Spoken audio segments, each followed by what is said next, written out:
بعد انتهاء مراسم قرعة الدوري للموسم الجديد، تعالوا نتعرف على أولى مباريات ثلاثي القمة، وكمان موعد مباريات ثلاثي القمة مع بعض، وكمان كل فريق من ثلاثي القمة هيريح أنهي جولة.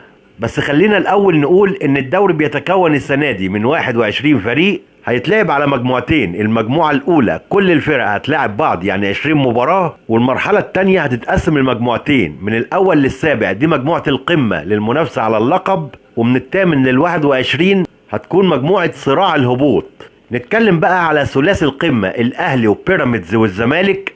الأهلي هيبدأ أولى مبارياته مع مودرن سبورت، وبيراميدز مع وادي دجلة اللي لسه غالب الزمالك، والزمالك مع سيراميكا كليوباترا. أما عن موعد لقاء ثلاثي القمة مع بعض، الأهلي هيقابل بيراميدز في الأسبوع الخامس، والأهلي والزمالك في الأسبوع التاسع، وبيراميدز والزمالك في الأسبوع العشرين. الأهلي هيريح الجولة الثالثة وبيراميدز السادسة.